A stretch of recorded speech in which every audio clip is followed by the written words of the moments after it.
para entrar un poco primero en contexto de lo que es la norma, lo que vamos a hacer o lo que voy a hacer es darle un pantallazo general de cómo está constituida la norma, y después vamos a pasar a hablar de los cambios propiamente dichos. Bueno, en principio, la norma se desarrolló para especificar criterios de seguridad, autenticidad, calidad y operaciones necesarios que deben cumplir las empresas que fabrican alimentos o productos alimentarios para que garanticen el cumplimiento de la legislación y de la protección del consumidor. El alcance de la norma se basa en la fabricación, el procesamiento y el envasado de alimentos procesados, materias primas o ingredientes, productos primarios como frutas y verduras, alimentos para mascotas y piensos, que serían alimentos para animales, y la conversión primaria de animal. En cuanto a lo que es la norma, está organizada en 4 partes y un apéndice. La parte 1 es una introducción a la norma. La parte 2 son los requisitos, que es sobre la base en la que vamos a trabajar para obtener el certificado de la norma, digamos. Son los requisitos que la norma define para que una empresa pueda obtener su certificación. Después tenemos los protocolos de auditoría, que nos indican cómo va a ser el proceso y cuáles son las reglas para obtener ese certificado. La parte 4, que es la gestión y gobernanza, que son los requisitos que deben cumplir los entes certificadores y los entes acreditadores. Y a su vez también tenemos un apéndice en donde nos brinda información útil. Por ejemplo, están las competencias de los auditores, las características de productos, hay un glosario también para entender la terminología que utiliza la norma. Bueno, después tenemos los componentes claves de la norma, que son como los principios en los que se basa la norma. El primer principio, o el primer componente clave, es el compromiso de la gerencia senior, que vamos a ver que para dar evidencia del cumplimiento de este compromiso, se va a trabajar en el requisito número 1 de la norma. Después, otro de los componentes claves es el desarrollo del plan de seguridad alimentaria, basado en un HACCP, que sería el requisito número 2 de la norma, un sistema de gestión de seguridad y calidad de productos, que sería el requisito 3 de la norma, y el establecimiento de programas de prerequisitos, que iríamos del requisito 4 al requisito número 9 de la norma, perdón, al 8 de la norma. Bueno, como les comentaba, los requisitos es donde vamos a trabajar principalmente. Yo les muestro acá cuáles son los principales requisitos, o cuáles son los 9 requisitos que tiene la norma, y a medida que vayamos hablando de los cambios, vamos a ir nombrando los cambios de acuerdo a cada uno de los requisitos. Bueno, para entender un poco, les traigo también cómo es el formato de los requisitos, por si, bueno, es la primera vez que tienen contacto con la norma, con BRC. Los requisitos en cada sección principal o subsección del requisito comienza con una declaración de intención. Esa se establece con esa declaración de intención el resultado previsto que se va a obtener si cumplimos ese requisito de la norma. Después hay requisitos específicos y más detallados que cumpliendo esos requisitos adecuadamente nos van a ayudar a lograr, a obtener el resultado esperado del requisito global. Además, también vamos a ver que los requisitos, cuando vayamos a la norma, por cada requisito va a estar codificado por un color. Ese color nos va a indicar cómo va a ser el proceso de auditoría, o cómo se va a auditar ese requisito. Por ejemplo, si está en verde, el requisito va a ser una auditoría documental y de registros. Si el requisito está pintado de color naranja, lo que se va a auditar son las instalaciones y las buenas prácticas de fabricación, y el requisito también puede estar pintado de los dos colores, verde y naranja, que va a implicar una auditoría mixta, para decirlo de alguna manera. A su vez, la norma establece que hay ciertos requisitos que son fundamentales. Los requisitos fundamentales están listados en esta diapositiva, y después, a medida que vayan trabajando sobre la norma, los van a ver identificados con la palabra fundamental y una estrella, como se ve acá en la diapositiva. Los requisitos fundamentales se establecen como esenciales para garantizar un programa eficaz de calidad y de seguridad alimentaria. El incumplimiento de la declaración de intención de alguno de los requisitos fundamentales implica que, o supone, la no obtención del certificado si el incumplimiento en la declaración de intención se detecta en una auditoría inicial, y el retiro del certificado si el incumplimiento se detecta durante la auditoría de seguimiento. Bueno, hasta ahora me expliqué bien, porque esto sería como el inicio y el pantallazo general de la norma. Lo que vamos a ver ahora son los principales cambios, o los cambios claves que tiene esta nueva versión. Los cambios los vamos a ver en la parte 2, que son los requisitos, y en la parte 3, que son los protocolos de auditoría. A ver, me voy a fijar. Perfecto, entendido todo. Bueno, muchas gracias. Bueno, como les mencioné, lo que vamos a ir haciendo es ir recorriendo requisito por requisito, y vamos a ver cuáles fueron los cambios que se dieron en cada uno de esos requisitos. Bien, en el requisito número 1, que es el compromiso de la gerencia senior, o el equipo de dirección, o puede ser, acá cuando hablamos de la gerencia senior, hablamos de, puede ser accionistas, o puede ser el gerente de planta, sería la persona que toma las decisiones estratégicas en la empresa. Uno de los cambios claves que sufrió este requisito es digamos, un cambio en la cultura de inocuidad y calidad de los alimentos. En la versión anterior, en la versión 8, ya se había incorporado el concepto de cultura de calidad e inocuidad. Se había agregado en la versión 8 que debíamos tener un plan para la cultura de calidad e inocuidad. Ahora lo que agrega esta norma es que, o lo que busca, es demostrar que la empresa está comprometida en mejorar la cultura de inocuidad de, obviamente, la empresa. Entonces, para eso lo que hace la norma es que pone como un requisito que en la política de calidad e inocuidad se debe incorporar el compromiso de mejorar la cultura de la empresa. Obviamente la cultura de calidad e inocuidad.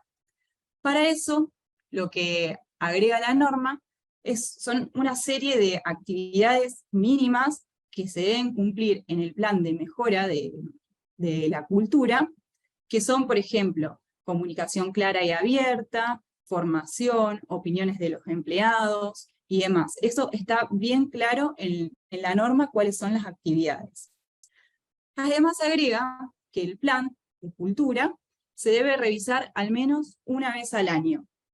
Y también agrega que durante la auditoría de certificación, un miembro de la alta dirección debe estar disponible para los auditores o el auditor para debatir temas sobre la aplicación efectiva del plan de cultura.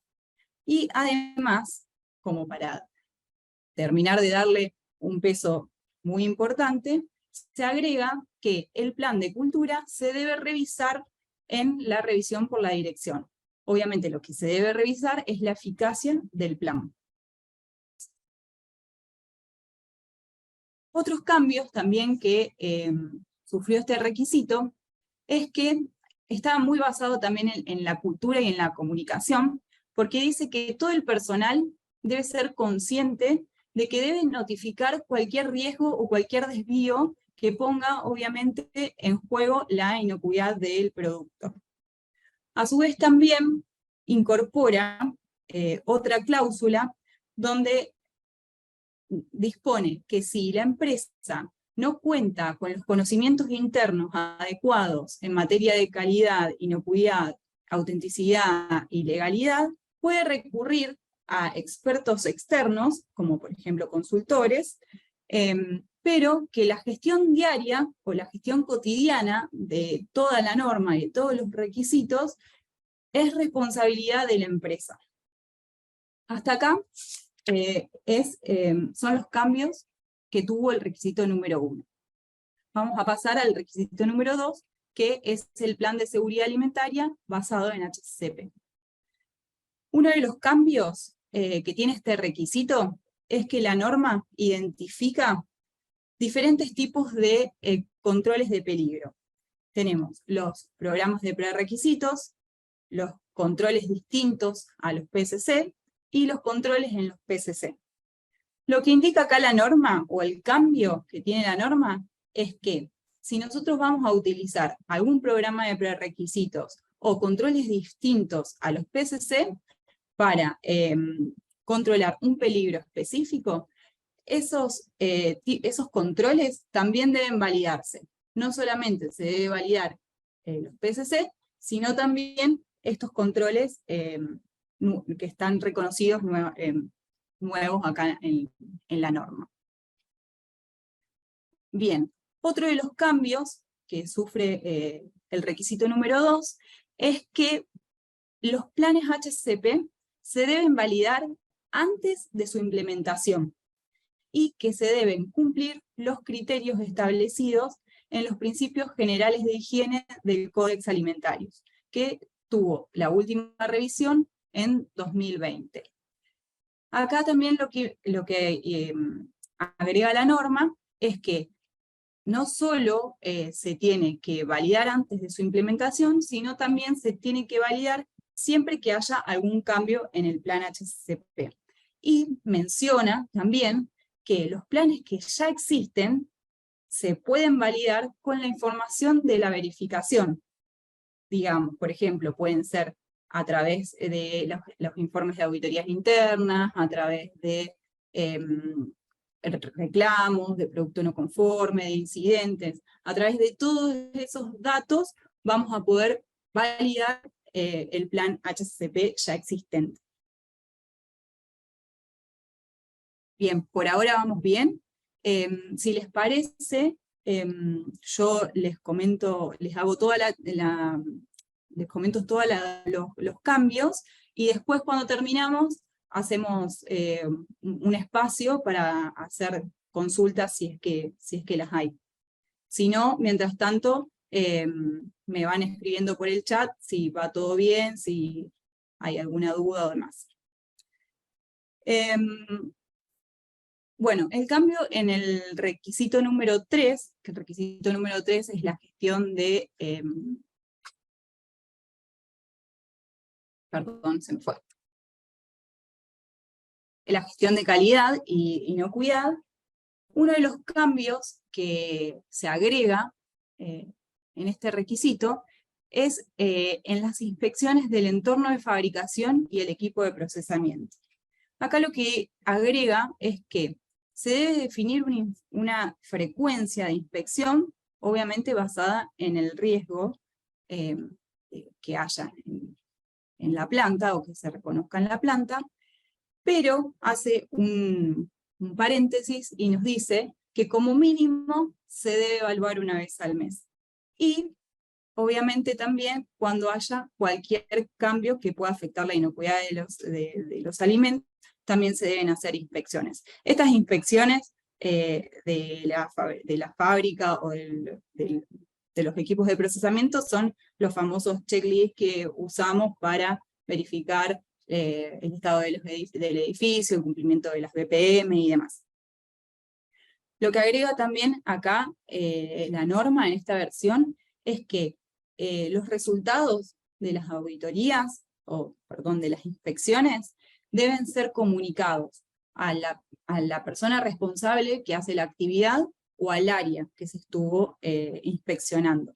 También incorpora que se deben tomar medidas correctivas, que se deben definir plazos de aplicación y que se debe controlar o verificar el cumplimiento de esas medidas correctivas. A su vez, también pide que se haga un resumen de los resultados y que se revise en las reuniones de gestión, digamos, en las reuniones del equipo HACCP. Pero también agrega que los resultados de las inspecciones se deben revisar en la revisión por la dirección. ¿Para qué? Para asegurarnos que esos desvíos se corrijan.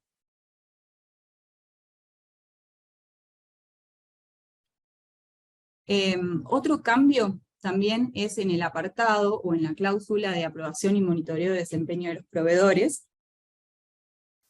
La cláusula agrega que debe existir un proceso, un procedimiento documentado para la revisión del rendimiento de los proveedores de servicio, obviamente siempre basado en riesgos y en los criterios de rendimiento de los proveedores. Por ejemplo, proveedores críticos de servicios serían proveedores que, por ejemplo, brinden capacitaciones o proveedores que brinden asesoramiento. Nosotros tenemos que medir y evidenciar que se midieron, por ejemplo, que cumplieron con el nivel de servicio que nosotros esperábamos. Otro de los cambios de esta cláusula es que se agrega el requisito de que las operaciones que son terciarizadas o externalizadas, o los procesos subcontratados, se deben contratar en base a, obviamente, contratos donde se definan claramente cuáles son los requisitos del tratamiento en ese proceso. Y a su vez se debe mantener la trazabilidad de los productos.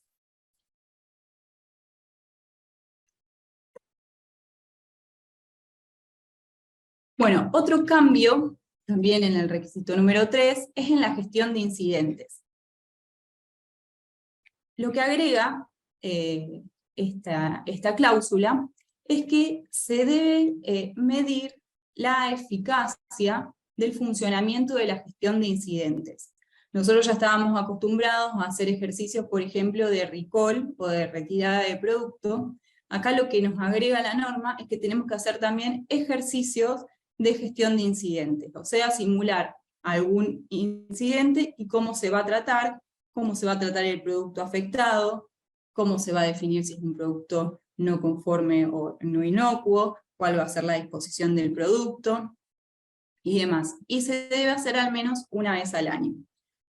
Podemos tener diferentes incidentes identificados, no es necesario que se verifiquen todos, sí podríamos tener, por ejemplo, un cronograma de diferentes incidentes y hacer un cronograma, ¿sí?, de verificación. Por ejemplo, este año hacemos una verificación de un derrame de un producto químico, al otro año hacemos otro tipo de incidentes. Bueno, lo que se agrega en esta cláusula es que cuando tengamos algún incidente interno significativo relacionado a la inocuidad de los productos, a la autenticidad y legalidad, o tengamos un retiro de producto, se debe informar al ente certificador en un plazo de al menos no superior a 3 días. digamos, para lo que ya era retiro de producto o recall, eso ya estaba establecido, pero lo que se suma es cuando tengamos algún incidente grave. Y a su vez, lo que se suma es que tenemos 21 días para darle al ente certificador las acciones correctivas, el análisis de causa y el plan de acción preventivas para mitigar la gestión de el incidente que sucedió.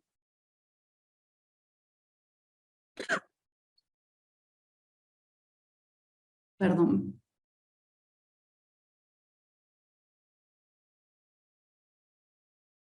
Bueno, el requisito número 4, que son las normas relativas al establecimiento, tiene diferentes cambios.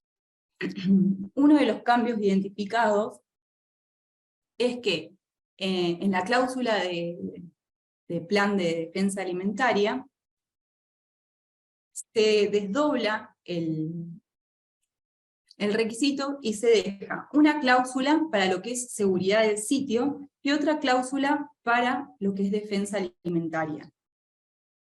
Lo que se busca acá es diferenciar, ya que son conceptos relacionados, pero que no son lo mismo, digamos. Por un lado, el apartado número 4.1, que va a hablar exclusivamente de la seguridad del sitio, nos menciona que debemos tener una política y un sistema que asegure el control de acceso de lo que son el personal, los contratistas y las visitas, que debe haber capacitaciones de procedimiento de seguridad, y obviamente que se deben dejar los registros de visita como ya se venían haciendo, y por el otro lado aparece la cláusula 4.2, que es exclusiva del plan de defensa alimentaria, que obviamente lo que menciona es que el plan de defensa alimentaria debe realizarse a través de una evaluación de riesgos, y agrega que las personas o el equipo que participe en la evaluación de las amenazas y en los planes de defensa alimentaria deben tener conocimiento tanto del establecimiento como de los principios de defensa alimentaria. Otro de los cambios que tiene el requisito número 4 es en la cláusula de equipos. Hay el apartado 4.6 es una de las cláusulas que mayor cambio tiene en esta norma, y aumentó de 2 cláusulas a 7. Lo que yo les voy a mostrar ahora, o les voy a comentar, son los principales elementos que vamos a necesitar tener para evidenciar el cumplimiento de estas 7 cláusulas. Básicamente habla de la gestión de equipos de producción. Las primeras cláusulas hablan de equipos nuevos. Y cuando hablan de equipos nuevos, se refieren a equipos nuevos en el sitio. ¿Qué significan? Equipos que compramos directamente de un fabricante, equipos que se compraron de segunda mano, o equipos que son reacondicionados. No necesariamente es un equipo nuevo, sino es un equipo nuevo en el sitio. Entonces, las evidencias que vamos a tener que presentar para el cumplimiento de estas cláusulas es, por ejemplo, tener especificaciones de compras de los nuevos equipos, definir, digamos, las condiciones o los requisitos de antemano que deben cumplir los nuevos equipos en el sitio. El proveedor debe entregar una constancia de que se cumplen con esos requisitos que se pidieron. Se debe contar con un procedimiento de puesta en marcha, que tiene que estar documentado. Se debe realizar una inspección de los nuevos equipos antes de su instalación y de su funcionamiento. También se deben actualizar todos los procedimientos relacionados o los procedimientos que se consideren necesarios que puedan verse afectados con la llegada de este nuevo equipo. Se debe evidenciar que el diseño y la construcción de los equipos se realizaron basado en riesgos, A su vez, también tenemos que presentar evidencias de que tenemos un manejo adecuado de los equipos que no utilizamos y que tenemos almacenados en planta o en el sitio. También menciona que la carga de baterías debe realizarse fuera de las zonas de productos abiertos. Lo que implica esto es que para cumplir este requisito debemos aplicar los principios de higiene, de diseño de higiénico. Otro cambio que tiene este requisito es que agrega agrega los requisitos que deben tener los equipos de rayos X. Bueno, pasamos al apartado o al requisito número 5, que es control de productos. Los cambios en este requisito se ven en la cláusula de aprobación de artes de los envases, en donde la norma menciona que las empresas deben disponer de un procedimiento para la aprobación y el visto bueno del material de envase o el material de empaque. Otro de los cambios, que en realidad no es un cambio, sino es una aclaración que se hace en la gestión de alérgenos, que es que si no existe una legislación relativa a alérgenos en los alimentos para mascotas o en los alimentos para animales, esta cláusula se va a considerar como no aplicable, a no ser que en el país haya alguna ley para estos alimentos. Lo que sí hay que tener en cuenta que si decidimos declarar, por ejemplo, libres de gluten o libres de productos lácteos, estos alimentos para mascotas, pienso, van a estar abarcados o deben cumplir todo el requisito o toda la cláusula 5.3, que es la de gestión de alérgenos. Bien, otro de los cambios del requisito número 5 es el plan de mitigación de fraudes de alimentos, que lo que dice es que el plan se debe verificar o se debe actualizar o revisar al menos una vez por año, o cuando haya cambios en las materias primas o en los proveedores, cuando aparezcan nuevos riesgos, o cuando haya un incidente significativo relacionado con la inocuidad de los productos que implican la autenticidad del producto o de las materias primas del establecimiento. A su vez, también se incorporan nuevas cláusulas en la conversión de primaria para animales. Se agregan que se debe realizar una evaluación de riesgos de las sustancias prohibidas, que serían los metales pesados y los pesticidas, que cuando un sitio reciba animales vivos, una persona debidamente capacitada debe realizar la inspección del estado con el que llegan los animales, que se debe garantizar la trazabilidad de todas las partes comestibles, y que se deben definir los tiempos y temperaturas para los procesos posteriores al sacrificio. Bueno, el requisito número 6, que es el de control de procesos, tuvo uno de los cambios que se evidenció en la norma, es que la norma menciona que cuando haya productos o materiales que estén fuera del alcance de la norma, o de la auditoría, estos productos deben controlarse para garantizar que no generen un riesgo a los productos que sí están incluidos en el ámbito de la auditoría. Bueno, el requisito número 7, que es el de personal, no tuvo cambios significativos.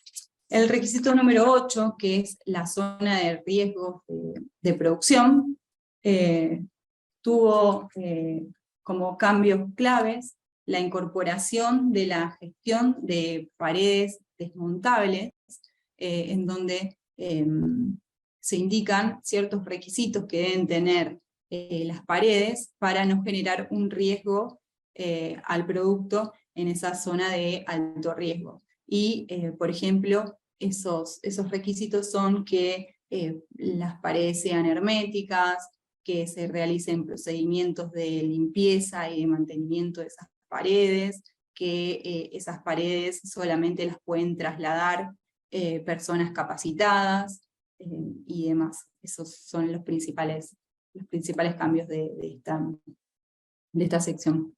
Y después, otro de los cambios que tiene el requisito número 8 es la limpieza en las zonas de alto riesgo. Lo que menciona es que se deben considerar los riesgos microbiológicos asociados a la zona de producción para establecer los procedimientos de limpieza de esa zona. Y además también agrega una cláusula respecto a los equipos SIP, cuando se utilicen equipos de limpieza en el lugar. Lo que establece es que esos equipos deben ser dedicados, exclusivos para esa zona, y de lo contrario, si vamos a compartir esos equipos con las zonas que no están identificadas de alto riesgo, estos equipos deben estar diseñados de tal manera que no presenten un riesgo de contaminación a las zonas de alto riesgo. Bueno, el requisito número 9, que es el de control de productos comercializados, como cambio tiene que la empresa, cuando comercialice productos que no fabrica, estos productos deben contemplarse o debe tener un plan HACCP, o se deben incorporar al plan HACCP que ya tienen los productos fabricados. Como mínimo, indica la norma que el plan HACCP debe contemplar los procesos en los cuales el centro se hace responsable, o la empresa se hace responsable, que como mínimo son la recepción, el almacenamiento y la expedición de la mercadería. Hasta ahí serían los cambios en los requisitos. Ahora lo que vamos a ver son los cambios en la parte 3, que son los protocolos de auditoría.